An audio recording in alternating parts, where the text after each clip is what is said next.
कृत्रिम जिनालयों की स्थापना जो मनुष्यों के द्वारा राजा महाराजा चक्री अर्धचक्री इत्यादि के द्वारा जो स्थापना की जाती है, वो स्थापना निक्षेप के 3 लोक 3 काल संबंधी अनंत अनंत अरिहंत परमेष्टि हो जाएंगे। अब जो अकृत्रिम जिनालय हैं, जिनको किन्हीं ने बनाया नहीं है, जिन्हें कोई मिटाएगा भी नहीं, ये अकृत्रिम जिनालय भी कितने हैं वो आपको बताए गए थे। 7,72,00,000 भवन जिन पाताल में, पाताल लोक में सबसे पहले ये चित्रा पृथ्वी है। इस चित्र पृथ्वी के 3 भाग हैं नीचे, खर भाग, पंख भाग, अब बहुल भाग। खर भाग में 7 प्रकार के व्यंतर रहते हैं। व्यंतरः किन्नर किमपुरुष महोरग गंधर्व यक्ष, ये राक्षस छोड़ देना अभी, वो दूसरे वाले भाग में रहते हैं। तो 7 प्रकार के व्यंतर। और भवनवासियों में असुर कुमार को छोड़ दीजिए। भवनवासियों असुर को छोड़कर जो 9 प्रकार के भवनवासी हैं वे, और राक्षसों को छोड़कर के जो 7 प्रकार के राक्षस हैं वो खर भाग में रहते हैं, इनके आवास हैं। फिर 2 जो भेद बने हैं असुर और राक्षस, ये पंख भाग में रहते हैं। और अब बहुल भाग में 30 लाख बिल हैं जहां नारकी जीव रहते हैं। बिल किसे कहते हैं? चूहा के बिल, सांप के बिल,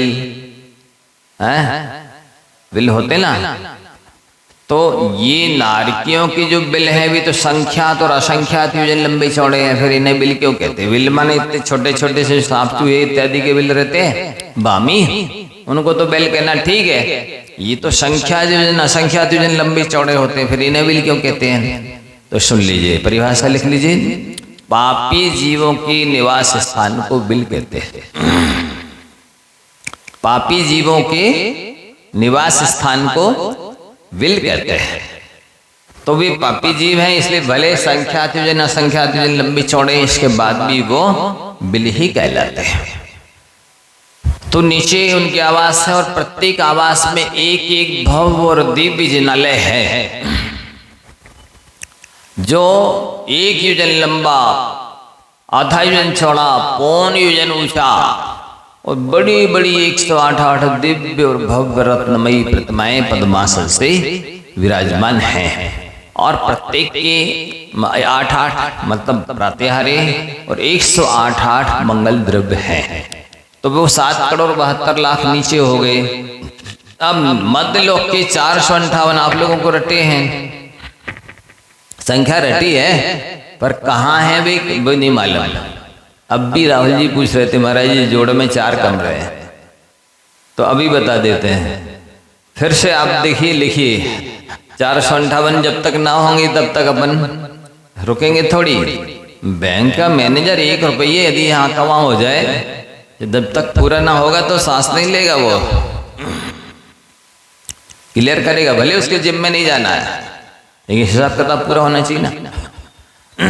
तो मध्यलोक के 458 कैसे होते हैं जिनालय अकृत्रिम, वो आप सभी ध्यान से सुने। सबसे पहले आपको बताया गया कि अनंत असीम दशों दिशाओं में आलोकाकाश है। फिर उस अनंत असीम दशों दिशाओं में आलोकाकाश के ठीक बीच लोकाकाश है। लोकाकाश कितना बड़ा है? 343 घन राजू प्रमाण है, 14 राजू ऊंचा है। तो जैसे वृक्ष में बीच बीच सार होता है, वृक्ष के बीच बीच क्या होता है? मजबूती, सार भाग सेंस बना होता है। ऐसे ही पूरे लोक में ठीक बीचों बीच तृष्णाड़ी है, जो ठोस है, सारभूत है, वहीं तृषजीव रहते हैं। जिन स्थावर जीवों को ये अलोक में है, पर लोक में उत्पन्न होना, अलोक मीन्स लोकाकाश में है, तृष्णाड़ी में उत्पन्न होना है। अलोक में तो मात्र आकाश है, लोकाकाश में ठीक 343 गणराज्यों में कहीं भी जीव हैं, 5 स्थावर तो पूरे लोक में भरे हैं। अब वहां से चलकर उनको तृष नाड़ी में उत्पन्न होना है, तृष बनना है। तो अभी उनकी जैसी उनकी वहां की आयु पूरी हुई और तृष नाम कर्म का उदय चालू हो गया, तो इस अपेक्षा से तृष जीव तृष नाड़ी के बाहर पाए गए। अथवा कोई यहाँ का तृष जीव है और उसको तृष्णाड़ी के बाहर उत्पन्न होना है, और वो तृष्णाड़ी के बाहर अभी गया नहीं है यहीं पर मरणांतिक समुद्घात किया उसने। मरणांतिक समुद्घात में क्या होता है कि किसी जीव को विकल्प आए कि हम कहाँ उत्पन्न होंगे, तो मरने के पहले वो उस स्थान को देखने जाता है। तो वो अभी है यहीं पर मरणांतिक समुद्घात करके देखने गया, इस अपेक्षा से तृष पाया गया। समझ रहे? 2 अवस्था। तीसरी अवस्था है जिसमें केवली भगवान केवली समुद्घात करते हैं तो उनके आत्मा के प्रदेश पूरे लोक में फैल जाते हैं, उनके भी तृष नाम कर्म का उदय है। इन 3 अवस्थाओं में तृषजीव तृष्णाड़ी के बाहर पाए जाते हैं। इसके अलावा तृषजीव तृष्णाड़ी में ही रहते हैं। वो एक राजू चौड़ी है और आपको बताया गया कि असंख्यात संख्यात योजन का एक राजू होता है। तो फिर उस तृष्णाड़ी के में ठीक बीचों बीच जम्बू द्वीप है। क्या है? ठीक, और बीचों बीच जम्बू द्वीप है। उस जम्बू द्वीप के भी ठीक बीच बीच सुमेरु पर्वत है। पूरे लोक और अलोक के सेंटर में है सुमेरु पर्वत। कहां पर है? अलोक के बीच में सेंटर में लोक है, लोक के सेंटर में जम्बूद्वीप है, जम्बूद्वीप के सेंटर में सुमेरु पर्वत है। तो जैसा कि बताया कि सुमेरु पर्वत पर 4 वन हैं, भद्रशाल वन, नंदन वन, सोमनस वन, पांडुक वन। इन चारों वन की 4 दिशाओं में 4 जिनालय हैं और एक एक दिशा में एक एक, तो 4 दिशा के 4 जिनालय हो गए, तो 4 वन के 16 जिनालय हो जाएंगे। ध्यान से सुन रहे ना सब लोग? सुमेरु पर्वत संबंधी कितने जिनालय? 16 हो गए 4 वन के। ठीक है, 4 वन के 16 हुए और विदिशाओं में 4 गजदंत हैं। जो आप लोग सुमेरु पर्वत पंचमेरु जो अपने मंदिरों में जिनालय में होते ना, उन पंचमेरु की विदिशाओं में हाथी की सूंड सी निकली रहती है, तो सूंड पर एक एक जिनालय वो गजदंत है। गजदंत के ऊपर एक एक जिनालय, तो 4 विदिशाओं के 4 हो गए, तो 20 हो गए। ठीक है, 20 हो गए सुमेरु पर्वत संबंधी। अब चलिए, यहां पर जम्बूद्वीप में 7 क्षेत्र हैं। भरत, हैमवत, हरि, विदेह, रम्यक, हैराणवत, ऐरावत। इन 7 क्षेत्रों में अपन सबसे पहले चौथे क्षेत्र में विदेश क्षेत्र में चलते हैं। इसको विदेश क्षेत्र क्यों कहते हैं? क्योंकि यहाँ से हमेशा जीव देह से रहित होते रहते हैं, सिद्ध बनते रहते हैं, मोक्ष प्राप्त करते रहते हैं, इसलिए इसको विदेह बोलते हैं। विदेह क्यों बोलते हैं? हमेशा विदेह होते रहते हैं, सिद्ध बनते रहते हैं, मोक्ष प्राप्त करते रहते हैं जीव। अभी भी मोक्ष मार्ग वहां से चालू है, यहाँ मोक्ष मार्ग चालू है, मोक्ष नहीं है। वहां से मोक्ष मार्ग और मोक्ष दोनों है। तो विदेश क्षेत्र में 32 नगरियां कैसे बनती है? 32 नगरियां बोले चाहे 32 विदेह बोले, एक अर्थवाची है। वो कैसे बनती है? तो वहां पर क्या है, एक तो विदेश क्षेत्र के बीचों बीच वो विजयाद पर्वत है। तो उस विदेश क्षेत्र ने 2 भाग कर दिए, उत्तर दक्षिण। विदेह के 2 हिस्से हो गए। अब इसके बाद में वहां पर एक बख्शारगिरी है, फिर एक विभंगा नदी है, फिर एक विदेश क्षेत्र है, वो विदेह की नगरी है, फिर बख्शारगिरी, फिर विभंगा नदी, फिर विदेश क्षेत्र, फिर बख्शारगिरी, फिर विभंगा नदी, फिर विदेश क्षेत्र।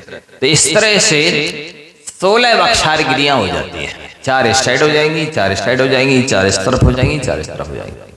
16 बख्शारगिरियों पर 16 जिनालय और 32 विदेह के प्रत्येक विदेश क्षेत्र में, प्रत्येक विदेश क्षेत्र की नगरी में एक एक विजयाद पर्वत है और प्रत्येक पर एक एक जिनालय है। तो 32 विद्यार्थ के 32 जिनालय ये हो गए। 32 और 16 बख्शारगिरी के 48, और वहां सुमेरु पर्वत की इस तरफ देवकुरु, उस तरफ उत्तर कुरु है भोग भूमि, देवकुरु और उत्तर कुरु। तो देवकुरु में जम्बू वृक्ष है, उस पर एक जिनालय है। उत्तर कुरु में सालवली वृक्ष है, उस पर एक जिनालय है। तो ये 16 × 48 और 2 50 और 20 हो गए सुमेरु पर्वत की 70। ठीक है। फिर अपने भरत क्षेत्र में एक विजयाद पर्वत है, उस पर एक जिनालय। ऐरावत क्षेत्र में एक विजयाद पर्वत है, उस पर एक जिनालय। 2 ये हो गए 72 हो गए। और 6 जो कुलाचल हैं, हिम्मन, महाहिम्मन, निषद, नील, रुक्मी और शिखरी, इन पर प्रत्येक पर एक एक जिनालय है। तो 72 और 6 78। ये जम्बूद्वीप के 78 जिनालय हुए। ठीक है। अब अपन चलते हैं जम्बूद्वीप के बाहर। क्या है? 2 लाख योजन चौड़ा लवण समुद्र है, उसमें जिनालय नहीं है। फिर उसके बाद 4 लाख योजन चौड़ा धाती खंड द्वीप है। कितना चौड़ा है?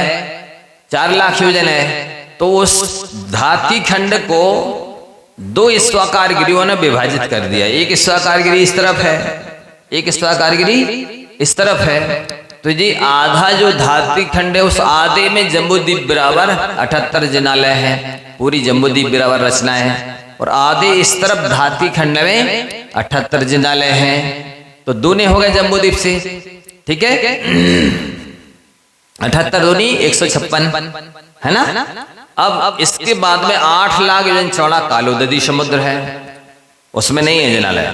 फिर 16 लाख योजन चौड़ा पुष्करवर द्वीप है। ठीक है।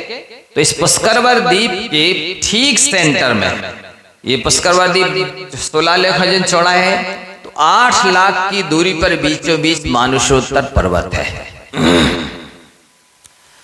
8 लाख योजन जाकर के मानुषोत्तर पर्वत आ गया चूड़ी की तरह। तो वो 4 और जोड़ना है आपको मानुषोत्तर पर्वत के। ये कम हो रहे थे आपके, लिखे नहीं थे वे। समझे? 4 स्वाकारगिरियों के, 2 धातकी खंड की स्वाकारगिरी, 2 पुष्करार्थ की स्वाकारगिरी, 4 ये हो गए। और 4 मानुषोत्तर पर्वत के हो गए।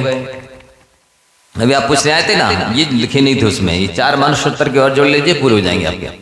तो 78 दूनी 156 पुष्करार्थ आदि पुष्करवर द्वीप के, 78 धातकीय खंड द्वीप के, और 2 स्वाकारगिरी धाती खंड में, और 2 स्वाकारगिरी पुष्करवर द्वीप में।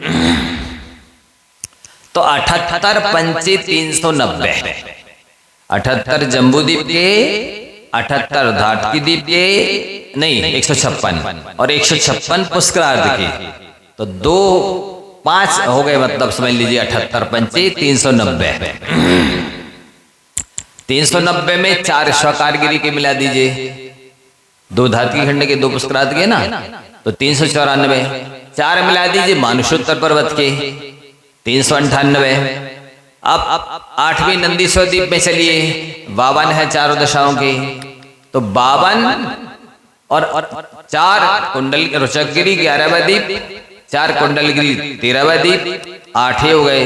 तो 52 और 8 60 हो गए। नंदीश्वर द्वीप के 52 और दोनों गिरियों की 11वीं और 13वीं द्वीप के 4 4 8 हो गए। 52 और 8 60। और यहाँ हो गए थे 358। अब जोड़िए 398 में ये 60 मिला देंगे तो 458 हो जाएंगे। हुए कि नहीं? अब तो नहीं कम रहे। हाँ, इसके बाद 458 तो ये कहना चाहिए पर्सनल जिनालय हैं, जिनमें कहना चाहिए देवी देवता रहते हैं। अब अगणित द्वीपों में अगणित हैं, जैसे पंचायती मंदिर होते ना, इस तरह से कॉमन वे जिनालय अगणित हैं। कितने हैं? असंख्यात है, उनकी गिनती नहीं है। अभी जो अपन गिर रहे 7,72,00,000 सुभवंजन पाताल के ये, और 458 मध्यलोक के, है ना, ये हो गए पर्सनल, और वो अगणित हो गए पंचायती कॉमन सामान्य। इसके अलावा इन सबको भी नमन पहुंच रहा आपका नमोरी अंतरम बोलते उर्दू लोग के अब 1,84,57 अधिक और 23 कहे 84,97,023 वैमानिक देवों के विमान हैं। प्रत्येक विमान में एक एक भव्य और दिव्य जिनालय है। प्रत्येक जिनालय में 108 रत्नमयी पद्मासन से प्रतिमाएं विराजमान है। सबकी अष्ट प्रात्याहारे और एक एक प्रतिमा संबंधी 108 अष्टमंगल द्रव्य हैं। उन सब के लिए भी आपका नमन पहुंच रहा। नमो हंताणम बोलते ही तो नाम इस निक्षेप, स्थापना निक्षेप, द्रव्य निक्षेप से कौन से बताए थे? जो अभी छपक क्षणी मान रहे हैं, भविष्य में अरिहंत बनने वाले हैं, वो द्रव्य निक्षेप से अरिहंत है। वो भी 3 लोग 3 काल के अनंत हो जाएंगे। नाम निक्षेप की भी अनंत हो गए, स्थापना निक्षेप की भी अनंत हो गए, द्रव्य निक्षेप की भी अनंत हो गए, क्षेत्र संबंधी भी अनंत हो जाएंगे, काल संबंधी भी त्रिकालवर्ती अनंत अनंत अरहंत परमेष्टि हो जाएंगे, और भाव संबंधी भी अनंत अनंत अरहंत परमेष्टि हो जाएंगे। ऐसे द्रव्य क्षेत्र, नाम स्थापना, द्रव्य क्षेत्र, काल, भाव संबंधी अनंत अनंत अरहंत परमेष्टि भगवान होते हैं। नमो अरिहंताणम बोलते ही उन सब अनंत अनंत अरहंत परमेष्टि भगवान को नमन हो जाता है। अब आप इसको ध्यान में रखेंगे। फिर इसके बाद में केवली 7 प्रकार के होते हैं। उपसर्ग केवली, मोक्ष केवली, दिव्य ध्वनि खिराने वाले केवली, सामान्य केवली, ऐसे 7 प्रकार के केवली होते हैं। वे सभी अनंत चतुष्टय के धनी होते हैं। वे सब भी अरहंत कहलाते हैं। नमो अरिहंताणम बोलते ही उन सब को भी अपना अनंत अनंत हो जाएंगे। वे भी 3 लोग 3 काल के, उनको भी अपना नमन पहुंचता है। ख्याल में आ रहा है कौन कौन आ गए अपने नमो अरिहंताणम में? है पता था पहले से? नहीं ना? तो अब ध्यान रखेंगे अपन। और 13वें गुण स्थान के अलावा 14वें गुण स्थानवर्ती अरहंत परमेष्टि भी 3 लोग 3 काल के अनंत हो जाएंगे। सो वे भी नमो अरिहंताणम बोलते ही उनको भी नमन पहुंच रहा है। ऐसा ये नमो अरिहंताणम का सामान्य से संक्षेप से अर्थ समझ करके अपन आगे चलते हैं। अब विशेष विस्तार से चर्चा फिर देखेंगे। नमो सिद्धाणम अथवा ओम नमः सिद्धेभ्यः, जहां कहीं भी नाम निक्षेप से लिखा हुआ है तो वो 3 लोग 3 काल के अनंत अनंत सिद्ध परमेष्टि हो जाएंगे नाम निक्षेप की। तो नमो सिद्धाणम बोलते ही उन सबको भी अपना नमन पहुंचता है। नाम निक्षेप हो गए। अब स्थापना निक्षेप के सिद्ध परमेष्टि भगवान, ये भी ऐसा शास्त्र में आता है कि जो अकृत्रिम जिनालय है उनमें अरिहंत और सिद्ध दोनों भगवानों की प्रतिमाएं पाई जाती हैं। अब पहचान क्या है?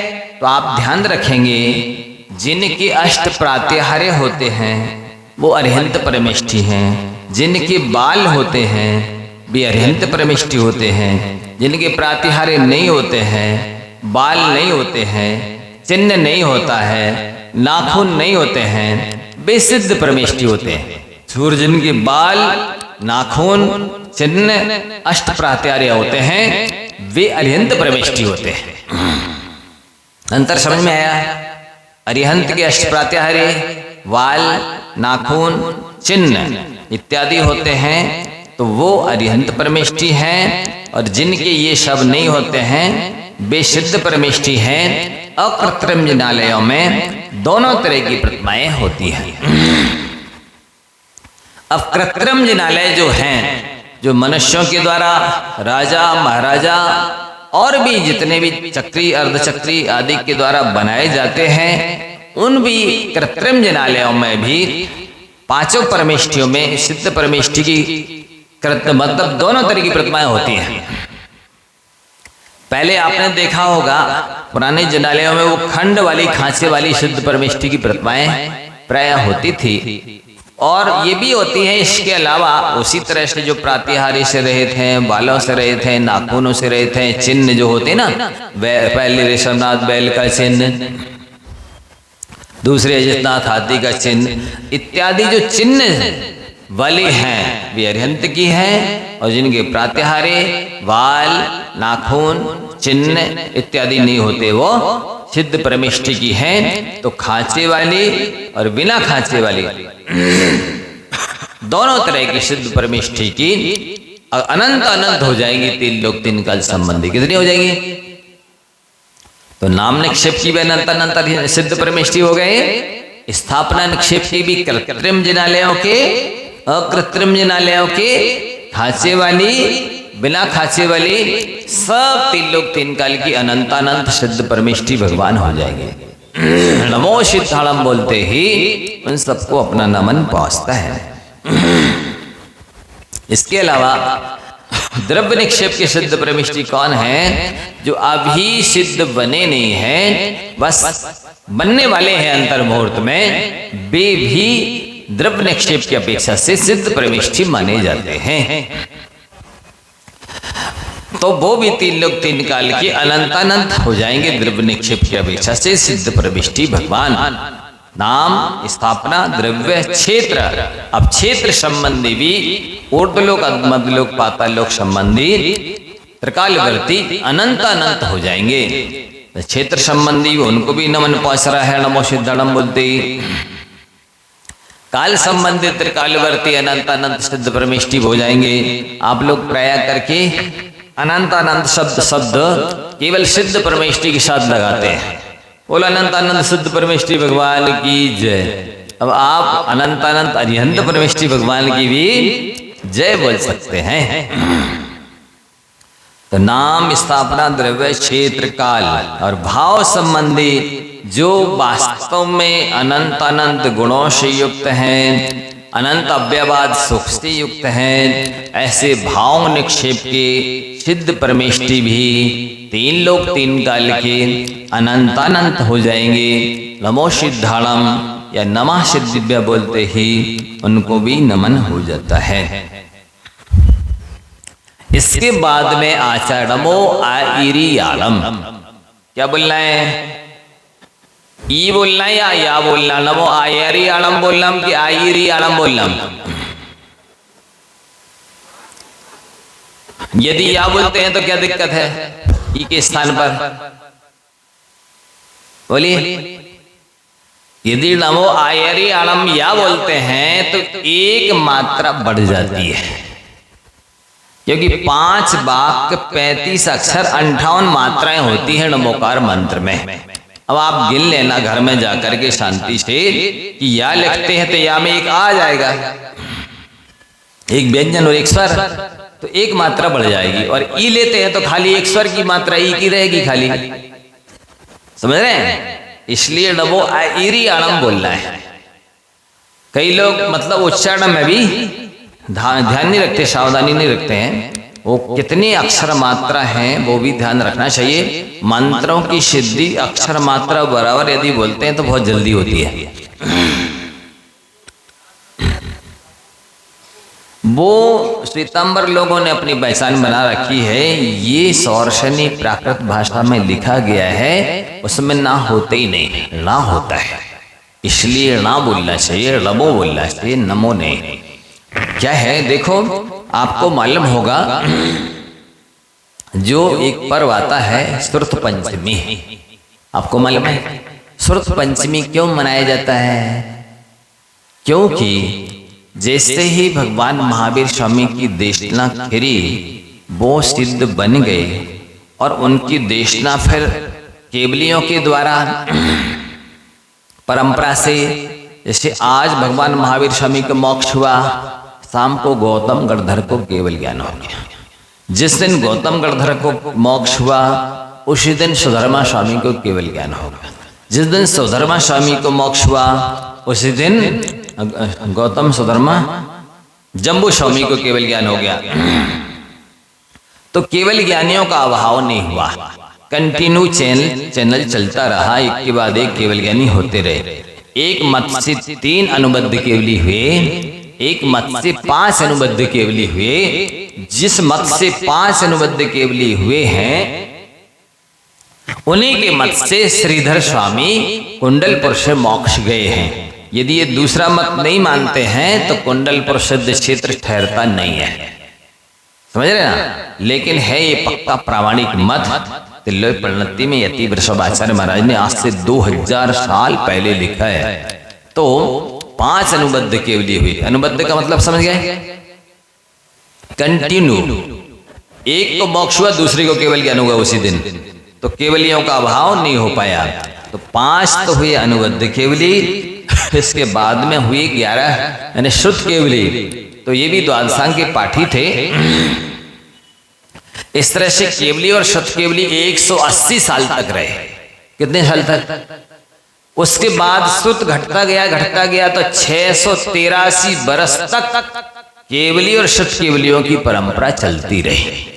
अब उसके बाद ये दर्शन आचार्य महाराज हुए, जो द्वादशांग के एक अंग के एक देश के ज्ञाता थे।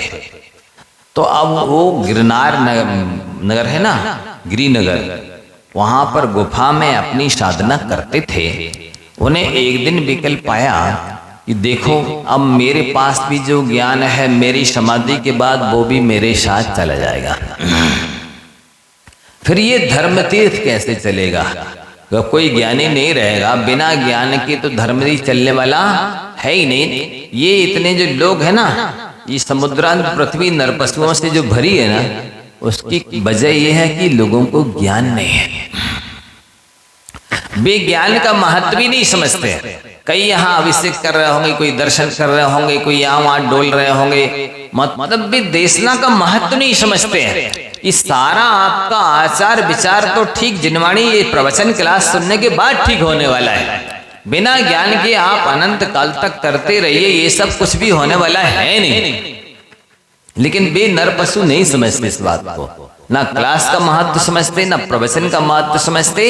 केवल भेड़ चाल चलना उनको आता है। वे लकीर के फकीर, हमारा तो अभिषेक का नियम है, तो किया और भागे।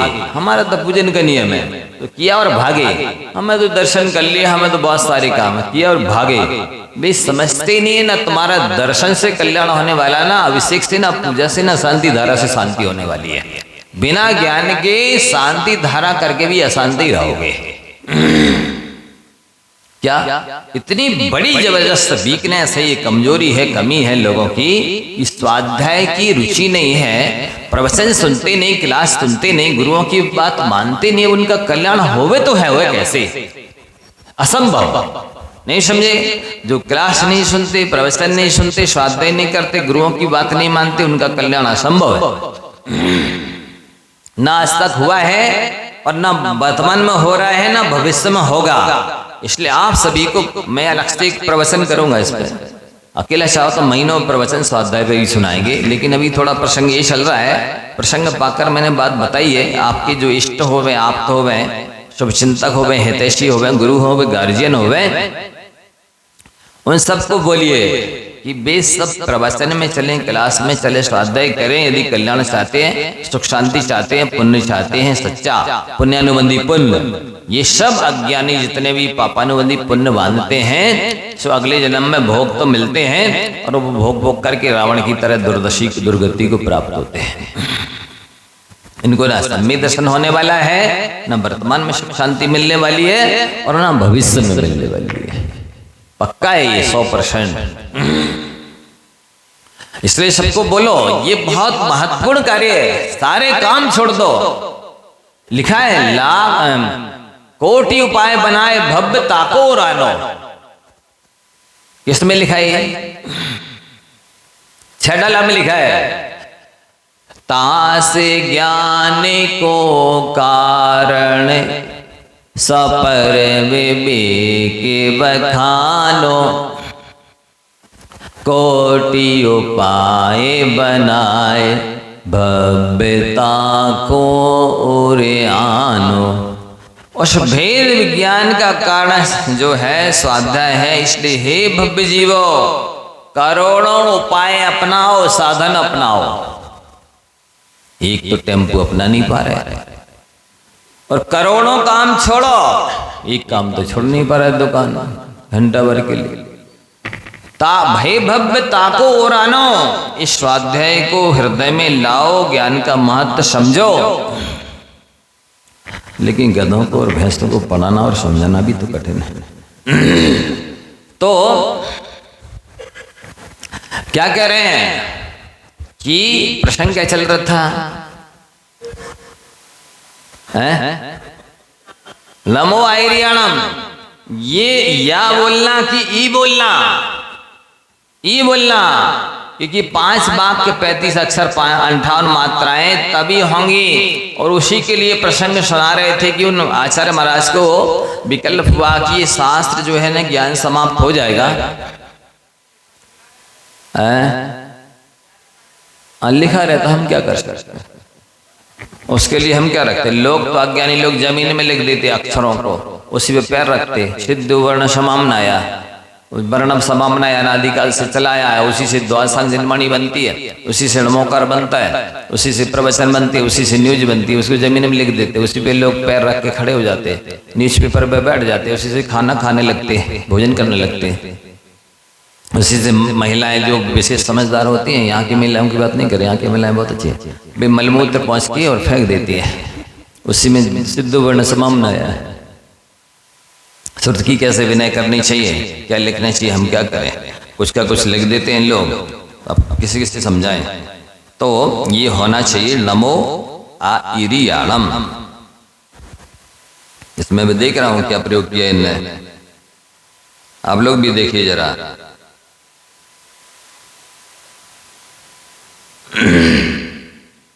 ये लिखा है इसमें, तो आयरियाणम लिखा है इस पुस्तक में, देखिए जरा, सबको दिखाइए। जहां कहीं लिखा है तो वो अशुद्ध है, फिर मात्राएं गिनी है, आदि ज्ञान ना आता है तो नहीं समझे कैसे गिनी जाती मात्राएं इसकी। हड़ा की 1, मां की 2, क्योंकि ओ है उसमें, 3 हो गई। नमो में 3 मात्रा हो गई। आ की 1, गिनते जाइए, लिखिए सब लोग कैसे 58 मात्राएं होती हैं। 5 वाक्य तो समझते हैं। नमो वरिहंताणम 1 वाक्य हुआ, नमो सिद्धाणम दूसरा वाक्य हुआ, नमो आयरियाणम तीसरा वाक्य हुआ, नमो उपज्जयाणम, उपज्जयाणम नहीं, के लोग उपज्जयाणम बोलते हैं, पा नहीं है, वाह है, वो वजन वाला वाह, बकरी वाला नहीं, वजन वाला। नमो उपज्जयाणम, नमो लोए, और फिर सब साउडम। इसमें 3 श्वासोच्छ्वास लगते हैं, श्वास और उच्छ्वास मिलाएंगे तो 6 होंगे, और श्वासोच्छ्वास बोलेंगे तो 3 होंगे। गिनिए, श्वास अंदर गई नमो वरिहंताणम, बाहर गई नमो सिद्धाणम, अंदर गई नमो आयरियाणम, बाहर गई नमो अज्झाणम, अंदर गई नमो लोए, बाहर गई सब साउडम। 6 हो गए ना। श्वास और उच्छ्वास 6 होते हैं, और श्वासोच्छ्वास को 1 मानो तो 3 होते हैं। तो 1 बार नमोकार मंत्र तक पढ़ने में 3 श्वासोच्छ्वास लगते हैं, तो 9 बार पढ़ने में 9 × 27 बार लगते हैं। कितने श्वासोच्छ्वास लगते हैं? 27 श्वासोच्छ्वास में 9 बार नमोकार मंत्र होता है। अब देखिए, अरिहंताणम की कितनी होंगी? आ की 1, री की 1, 2, हन की 2, ता की 2, रम की 2 मात्राएं लिख रहे, गिन रहे सब लोग। तो आ री हन ताड़म, हन अरिहंताड़म की 8 मात्रा हो गई। कितनी हो गई? आता है गिनना कि नहीं? 8 हो रही कि नहीं हो रही? नमो की कितनी हुई? 3, 8 3 11। फिर अगला नमो है 3, उसकी हो गई 14। फिर शी की 1 नहीं, संयुक्त आद्यम दीर्घम, संयुक्त वर्ण है धा, दा में धा मिलाए ना, तो संयुक्त आद्यम दीर्घम व्याकरण का छंद का नियम है कि जो संयुक्त वर्ण होता है उससे पहले वाले वर्ण की 2 मात्रा ली जाती है। संयोग गुरु, अब व्याकरण के छंद के नियम है, ये सूत्र सुना रहा हूं मैं कि सी की 2 ली जाएंगी, भले छोटी ही की मात्रा लगी है, छोटी ही मात्रा होते हुए भी धा संयुक्त होने की वजह से सी की 2 ली जाएंगी। धा की 2, णम की 2, तो सिद्धाड़म में 6 मात्राएं, अरिहंताड़म में 8, सिद्धाड़म में 6, 14 और नमो नमो की 2 बार की 3 हो गई, 14 और 6 20 हो गई। नमो अरिहंताड़म नमो सिद्धाड़म तक। फिर नमो की 3 और आ की 2, ई की 1, 3, री की 1, 4, या की 2, 6 और णम की 2, 8। तो आई रे अड़म की 8 हो गई। राहुल जी लिख रहे हैं कि नहीं? अभी पूछता हूं। फिर नमो की 3, ओ की 1। अब बाकी फिर 2 ले जाएंगी क्योंकि ज्यादा जा रहा है संयुक्त अद्यम दीर्घ। ओ की 1, वा की 2, झा की 2, या की 2 और णम की 2। वज्र णम की कितनी हो गई? 9 हो गई। लिखते जाइए। णमों की फिर 3, फिर लोए की, लो की और ए की 4, लोए की 4, फिर सब्बिक सा की 2, बाकी 1, 3, सा की फिर 2, 5, हो की फिर 2, 7 और णम की फिर 2, 9। जोड़ी 58 मात्राएं हुई कि नहीं? हाँ, 4 है। मात्रा कितनी है पहले कितनी है? ये सभी को आना चाहिए। 5 वाक्य, 35 अक्षर, 58 मात्राएं। कितने हुए? तो 5 वाक्य, 35 अक्षर, 58 मात्राएं को आपको 27 में बोलना है। समझ रहे हैं? तो अपन नमो आईरी आलम बोलेंगे। इनको कितने जब तक अपन और आगे चर्चा करते हैं। तो नमो आईरी आलम आपने बोला, इसका अर्थ होता है आचार्यों को नमस्कार। आचार्य परमेष्ठ को। तो आप जितने भी सिद्धांत आचार्य हैं, न्याय आचार्य हैं, न्यायाचार्य हैं, साहित्याचार्य हैं, व्याकरणाचार्य हैं, सब आ जाएंगे ना इसमें? बोलिए, सब आ जाएंगे? तो ठीक है, फिर बनारस से जितने पंडित निकल रहे हैं सबको नमस्कार हो रहा है। क्यों? आप कह रहे सब आ जाएंगे। न्यायाचार्य, व्याकरणाचार्य, सिद्धांताचार्य, साहित्याचार्य, सब आचार्य आ जाएंगे। आप कह ही रहे हैं? तो सुनो, ये कोई नहीं आएंगे। नमो अरिहंताड़म में 46 मूल गुणों से युक्त अरिहंत परमेष्ठी जैसे आते हैं, बाकी कोई देवी देवता भगवान नहीं आते। कोई भी भगवान के नाम से पूजे जाने वाले दुनिया में नहीं आते हैं। 46 मूल गुणों से युक्त अरिहंत परमेष्ठी आते हैं। नमो सिद्धाड़म में 46 मालूम है कौन से मूल गुण हैं? 10 अतिशय हैं जन्म के, 10 ही केवल ज्ञान, 14 होते देवकृत अतिशय, 34 जान। ये 34 से अतिशय वाले जो हैं अष्ट प्रात्याहार्य हैं। कौन से अष्ट प्रात्याहार्य हैं? तरु अशोक के निकट में अशोक वृक्ष, सिंहासन छविदार सिंहासन प्रत्यार्य, 3 छत्र सिर पर लश है, भाछत्र, भामंडल पिछवार जो आभामंडल है, दिव्य ध्वनि, मुक्त घेरे, पुष्प वृष्टि होए, पुष्प वर्षा, 64 चमर और दुंदवी बाजा। ये अष्ट प्रात्यार्य। 34 अक्षय अष्ट प्रात्याहार्य कितने हो गए? 42। अनंत चतुष्टय, अनंत ज्ञान, अनंत दर्शन, अनंत बल, अनंत सुख। ये अनंत चतुष्टय। 4 अनंत चतुष्टय नहीं बोलना। क्या बोलना? अनंत चतुष्टय बोलना। यदि 4 अनंत चतुष्टय बोलोगे तो 16 चीजें हो जाएंगी। एक चतुष्टय में 4 आते ना, तो 4 अनंत चतुष्टय बोलोगे तो 16 अनंत चीजें हो जाएंगी। इसलिए अनंत चतुष्टय बोलेंगे। इसमें अनंत ज्ञान, अनंत दर्शन, अनंत बल, अनंत सुख, ये अनंत चतुष्टय कहलाता है। तो उस 42 में ये 4 जोड़ देंगे तो अरिहंत भगवान के ये 46 मौन गुण होते हैं। अब आगे चलिए, ये अरिहंत परमेष्टि हो गए। नमो सिद्धाणम, ये जो पद बोलते हैं इसमें अंजन सिद्ध गुटिका सिद्ध जितने होते हैं, जैसे अरिहंत परमेष्टि नहीं दिखते हैं। क्यों? क्योंकि वो निकल परमात्मा है। निकल समझते किसे कहते? कल माने शरीर, और शरीर से जो रहे थे उनको निकल परमात्मा बोलते हैं, सिद्ध परमेष्टि को। और कल माने शरीर, शरीर से जो सहित वो सकल परमात्मा है, अरिहंत परमेष्टि। सकल निकल परमात्म द्विविध, तिनमें घाति निवारी, श्री अरिहंत सकल परमात्म लोकालोक निहारी। तो एक एक शब्द को समझिए कि किसको क्या कहते, क्यों कहते हैं। कल से सहित हैं, शरीर से सहित है वो सकल परमात्मा। कल से रहते हैं, शरीर से रहते हैं वो निकल परमात्मा। तो नमो सिद्धाणाम कहा है, तो जैसे सिद्ध परमेष्टि नहीं दिखते हैं वैसे ही जो अंजन लगा लेते आंखों में वो भी नहीं दिखते। तो नमो सिद्धाणाम बोल देंगे तो वे भी आ जाएंगे। अथवा गुटिका सिद्ध होते हैं, पैरों में ऐसा लेप लगाते हैं कि पूरा शरीर अदृश्य हो जाता है, तो वो भी आ जाएंगे नमो सिद्धाणाम में। आ जाएंगे नहीं आएंगे ना?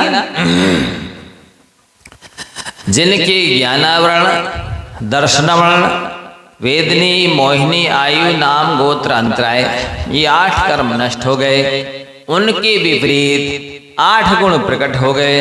समकित, दर्शन, ज्ञान, अगुरु लघु अवगाहना, सूक्ष्म बीरजबान, निराबाद गुण सिद्ध के।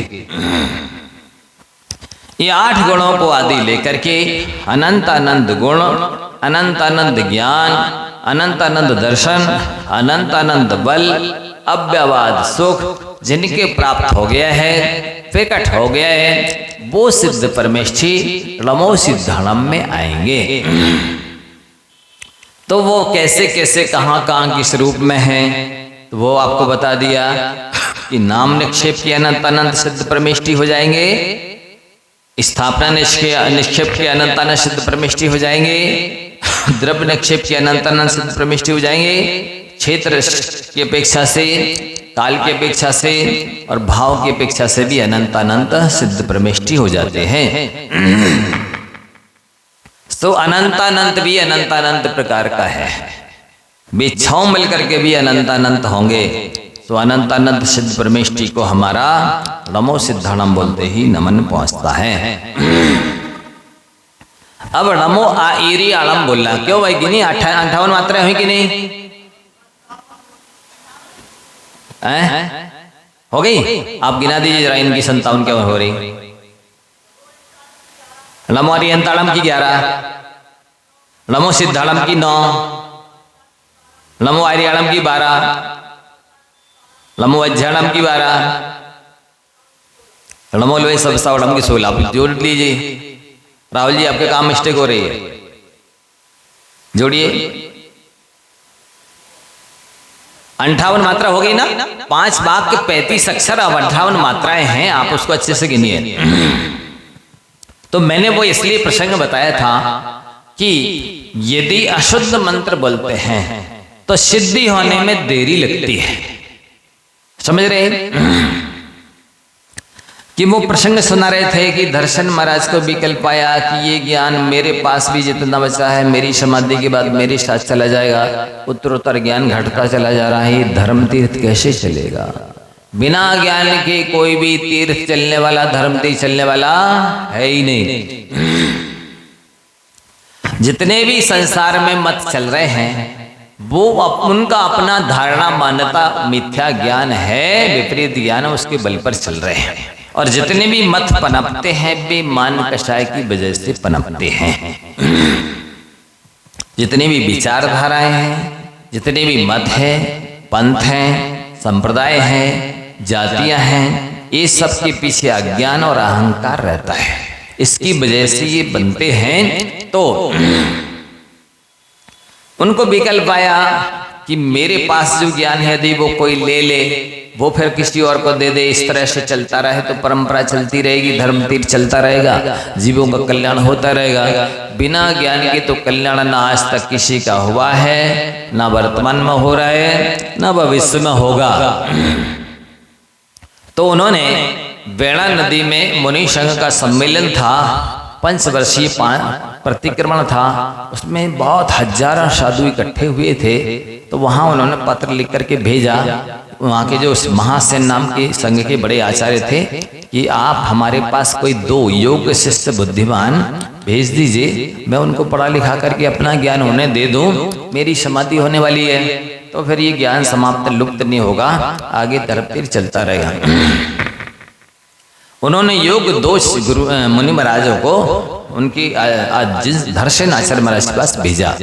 जब वो आए तो उसी पिछली रात्रि में उनको 2 वृषभ दिखे, बैल, जो इस निमित्त ज्ञान से सिद्ध हो गया था कि कोई 2 तरुण यंग मुनिराज मेरे पास आ रहे हैं, जो कि उन बैलों ने 3 परिक्रमा लगा करके और बैठकर नमस्कार किया था, इससे सिद्ध हो गया था। फिर जब वो आए तो उन्होंने उनकी फिर भी परीक्षा लेना चाहिए। देखो गुरुजन परीक्षा लेते हैं, शिष्य को तो परीक्षा लेनी आती नहीं है, लेना भी नहीं चाहिए, योग्यता ही नहीं है। बिना योग्यता पात्रता के यदि परीक्षा लेंगे तो गड़बड़ भी हो जाएगा।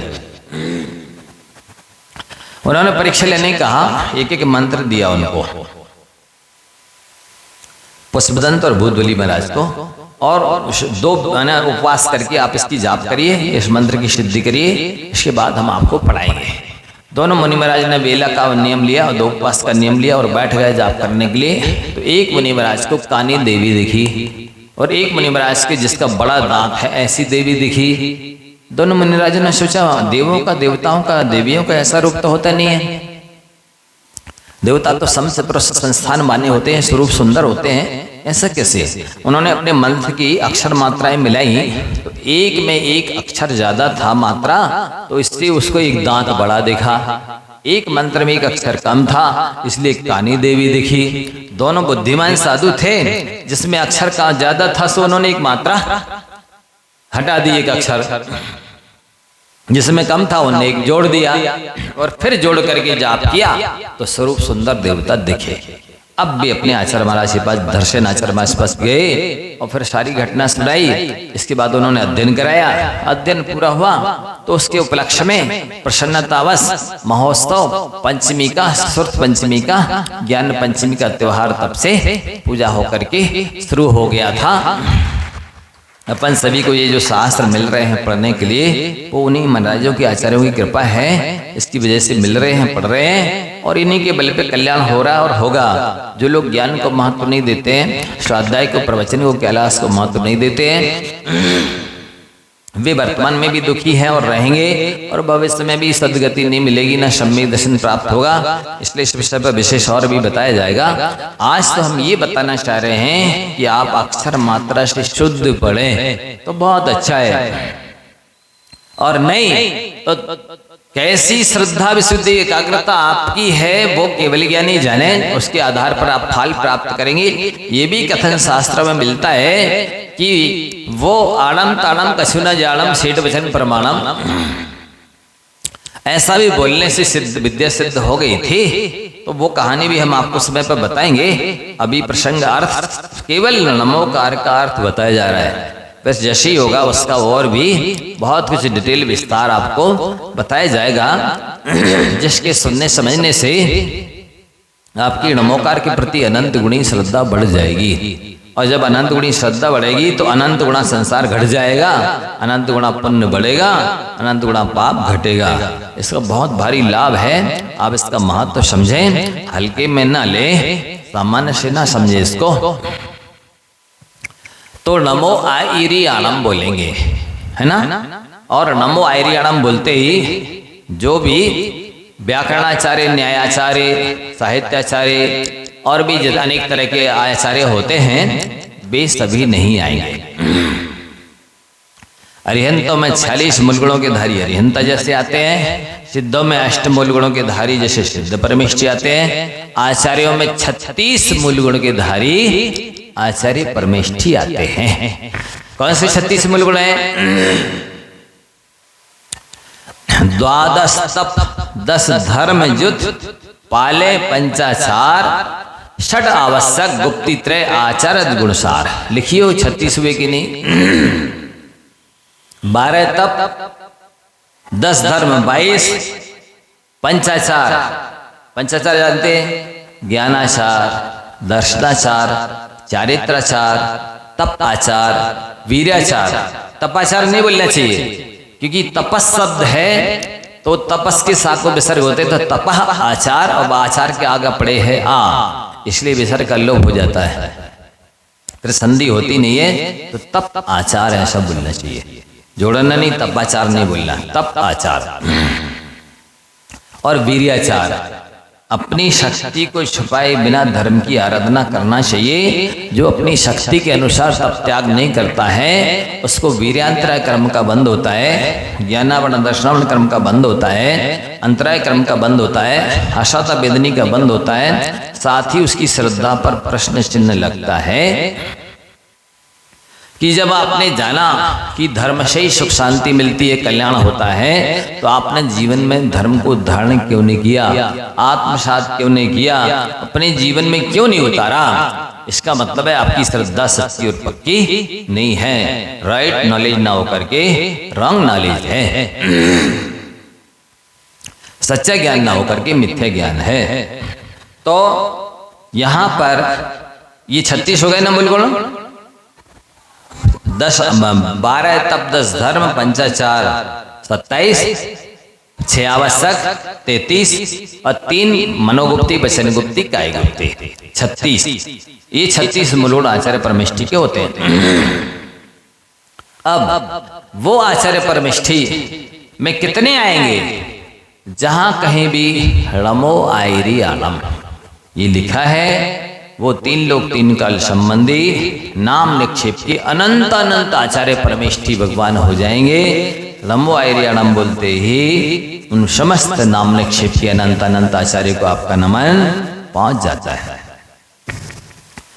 अब स्थापना निक्षेप के आचार्य देखिए, आप ध्यान रखिए, जो मंदिरों में, जिनालयों में, वेदी में पंच परमेष्ठी की स्थापना होती है, केवल अरहिंद सिद्ध की नहीं होती, किसकी होती है? पंच परमेष्ठी की स्थापना होती है। और इसके अलावा जैसे बाहुबली बाबा ने, सामान्य केवली हैं, इन सब की भी स्थापना होती है। तो वे पंच परमेष्ठी वेदी में विराजमान होने के योग्य होते हैं। अरिहंत सिद्धाचार्य पद साधु एक ही वेदी पर, एक ही सिंहासन पर विराजमान होते हैं।